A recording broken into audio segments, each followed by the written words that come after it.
बड़ी खबर यह कि उत्तराखंड में आज से सभी डिग्री कॉलेज खुलने जा रहे हैं। प्रदेश में सभी 105 सरकारी डिग्री कॉलेजों के साथ साथ निजी कॉलेज भी खोल दिए जाएंगे। हालांकि इस दौरान छात्रों की संख्या का ध्यान रखना होगा। कोविड गाइडलाइंस के मुताबिक सभी छात्र एक साथ कॉलेज नहीं बुलाए जा सकते। सिर्फ 50% छात्र छात्राएं जो है कॉलेज आ सकेंगे। जिन डिग्री कॉलेजों में छात्र छात्राओं की संख्या ज्यादा है वहां 2 शिफ्ट में पढ़ाई होगी। इसके अलावा सैनिटाइजेशन और मास्क जैसी जरूरी चीजें भी कॉलेजों में होंगे। 2 शिफ्ट्स में क्लासेस चलेंगी। सभी 105 सरकारी डिग्री कॉलेजों के साथ साथ प्राइवेट कॉलेज भी आज खुलने जा रहे हैं। कोविड गाइडलाइंस का पालन करना अनिवार्य है। 50% छात्रों के साथ आज कॉलेज खोले जाएंगे। बच्चों को हम बाहर बैठने नहीं देंगे, क्लास अटेंड करिए और फिर घर जाइए। एक कमेटी इस तरह से बनाएंगे कि बच्चों का फ्री पीरियड ना हो। एक सब्जेक्ट की टीचर क्लास ले, उसके बाद दूसरी टीचर ले ले। ये हो सकता है कि 15 बच्चों का एक ग्रुप एक टीचर पढ़ा ले, फिर वो म्यूचुअल चेंज कर लें।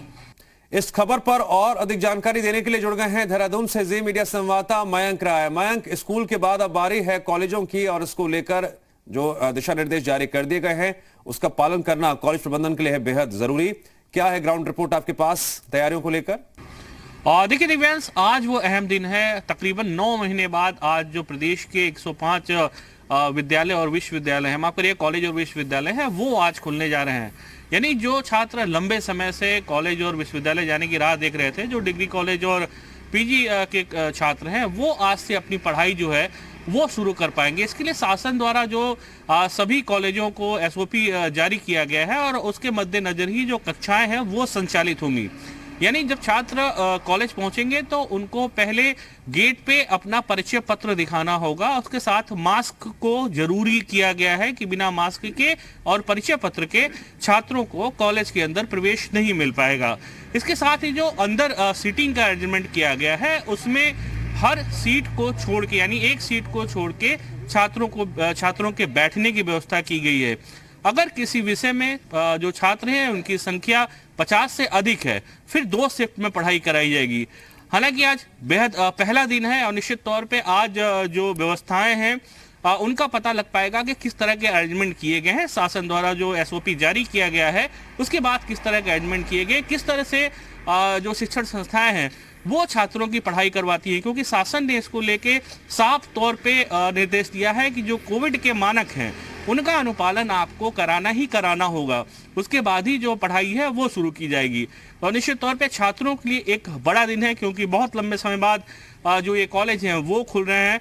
और चुनौती निश्चित तौर पे जो वहाँ के जो प्रिंसिपल हैं और जो वहाँ के अध्यापक हैं उनके ऊपर है कि वो किस तरह से कोविड के मानकों का पालन कराते हैं। जी, तकरीबन 9:30 बजे के आसपास जो है कॉलेज में जो प्रवेश है वो शुरू हो जाएगा। उसके बाद जो पूरे दिन जो शिक्षण का कार्य है वो चलेगा। दिव्यांश, मयंक, कांग्रेस का यह आरोप है बिना प्लानिंग के ही कॉलेज खोले जा रहे हैं। बीजेपी कह रही है कि आप अपनी चिंता करें, छात्रों की नहीं।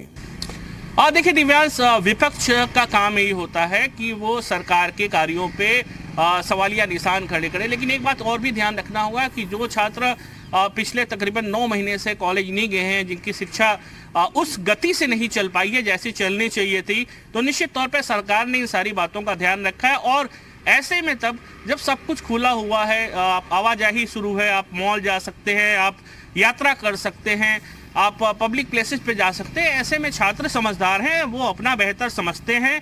और साथ में सरकार ने उनके लिए जो व्यवस्थाएं की हैं उनका अनुपालन जब कराया जाएगा तो निश्चित तौर पे ये सब चीज़ें सुगम बन जाएगी।